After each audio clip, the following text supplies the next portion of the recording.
अब यहां देखना, इनके शिष्य बहुत आए हमारे पास। अब उन्होंने जब तंग वंग होकर, क्योंकि उनके काम सरे नहीं, सारे दुखी हो गए, जितने भी उनके भूत भी पूजा, प्रेत भी पूजा, श्राद्ध भी निकाला है, और सारी शास्त्र वेद साधना करें। तो मैंने पूछा भी तुम गुरुदेव आपके कौन है? कि उन कौन नहीं जानता उन गुरुदेव को, सारे वर्ल्ड में बोलबाला उनका, विदेशों में भी करोड़ों की संख्या में उनके अनुयायी है। तो मैंने कहा आपका नाम लेने का नंबर फिर कैसे पड़ा?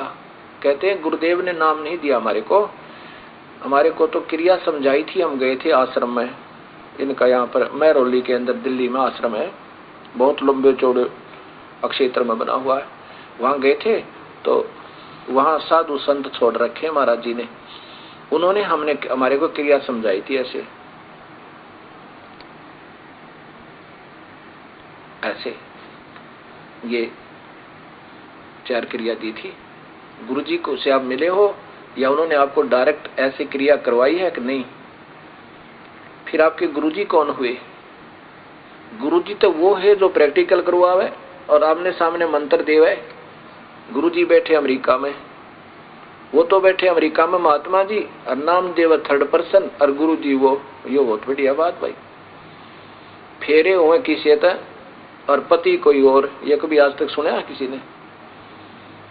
अब जो और संत अभी आए हैं भक्तात्मा हमारे पास, इस परिभाषा प्रभु की सुनकर, वो कहते हैं जी वो तो पहले तो ऐसा किया करते थे, अब तो स्वयं ही क्रिया बताते हैं, अब किसी के माध्यम से नहीं बताते। उनको पता लग गया होगा कि ये तो सब ऐसे ऐसे कहानी हो रही है और फिर ये तो मर्यादा भंग हो रही है, फिर वो स्वयं क्रिया देने लग गए। तो इस विश्व में 21 ब्रह्मांड में इस नाम के दान करने का इस दास के अतिरिक्त कोई अधिकारी नहीं है।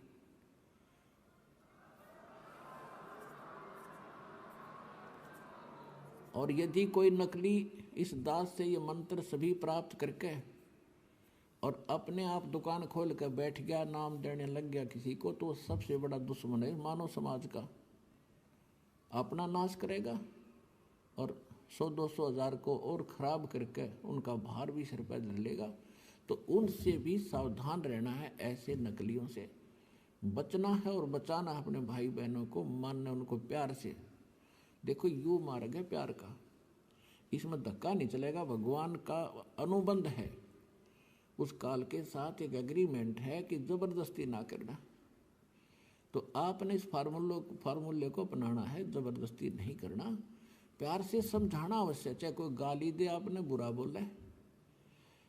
अब जैसे एक छोटा सा बालक और अग्नि में हाथ देने चला, हीटर जला था, हीटर की तरफ भाग रहा है और उसको उठा लिया बड़े भाई ने, बहन ने या पिता ने, और वो रो रहा है मुझे छोड़ दे, और वो उधर से बालक है नादान, थप्पड़ भी मार रहा है सिर में, मुझे छोड़। तो हम नहीं छोड़ सकते उसको, उसका बुरा भी नहीं मान सकते कि बालक इसको पता नहीं, और छोड़ दिया तो जलेगा यूँ। तो ये कहते हैं ना, भावनाओं को ठेस पहुंचाता है रामपाल भावनाओं को ठेस नहीं पहुंचाता, आपका जीवन बचाता है।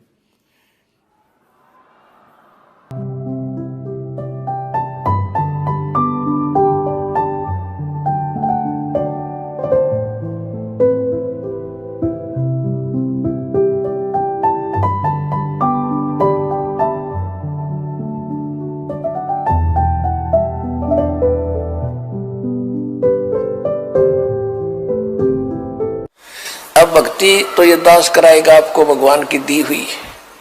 जो सौभाग्यशाली और अच्छी तरह ज्ञान को समझेंगे वो तो सतलोक चले जाएंगे।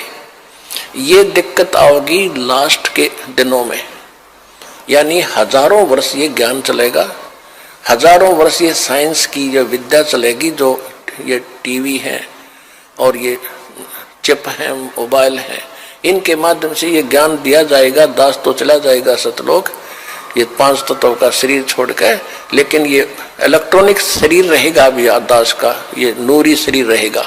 टीवी पर चला करेगा, नाम दिया करेंगे, नाम चलेगा। ऐसे तो फिर सारा नाम भी टीवी CD से दिया जाएगा, दास के जाने के बाद व्यवस्था की जाएगी।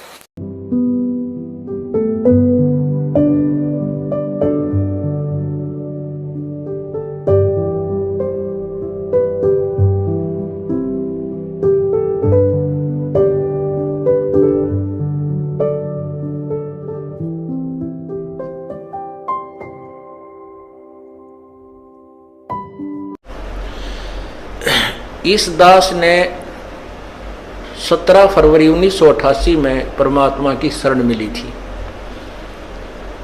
और उस दिन के बाद 6 वर्ष 1994 तक दास ने जेई की पद पर सर्विस की। काम करते, अपनी ड्यूटी करते करते भी हम भक्ति करते हैं। हमारा रूल यही है, काम भी करो भगवान ना भूलो, बुराई छोड़ दो। लेकिन 1994 में परमात्मा ने आदेश दे दिए गुरु महाराज ने कि तू इस काम ने संभाल। अब गुरु की आज्ञा का अवहेलन करना भगत का काम नहीं होता। जो गुरु वचन पर डट गए कट गए फंद 84 के। भाई जो गुरु वचन पर डट गए कट गए फंद 84 के। और उन्होंने अचानक मुझे बुलाकर पास बैठा लिया, कहने लगे आज से तू नाम दिया करेगा और जितने भी वर्तमान संगत थी सबको कह दिया और सबको बता देना कि जो इसको गुरु नहीं मानेगा वो मेरा कुछ नहीं होगा। मेरे पसीने आ गए कि मैं तो 2 कौड़ी का जीव, एक मजदूर आदमी, और परमात्मा ये इतना बड़ी जो है ना, इतना बड़ा जिम्मेवारी का काम। और उनके पुराने पुराने भक्त निरे थे, लाल कपड़े पहन कर बाबा जी भी बन रहे थे, उनके साथ रहा करते। उनको सबको निकाल दिया था उनकी त्रुटियां देख जाकर। हमने नहीं पता था कि हो रहा है, क्या इनका मालिक का उद्देश्य है। जब वो 104-5 साल की उम्र थी उस महापुरुष की, हमारे पूज्य गुरुदेव की, और कहा मैं तेरे साथ रहूंगा। और तीसरा शब्द एक दिन कहा था कि रामपाल तेरे सब बराबर इस संसार में संत नहीं होगा, पूरे विश्व में तेरे बराबर संत नहीं होगा। अब इस दास का और संत का के मेल था। हम तो भगत थे, दास थे, भगवान की भक्ति करते थे, अपनी नौकरी भी करते थे, बच्चे भी पालते थे।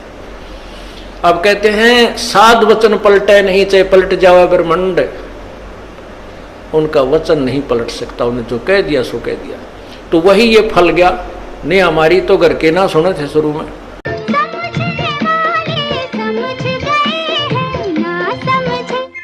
ना समझे वो अनाड़ी है।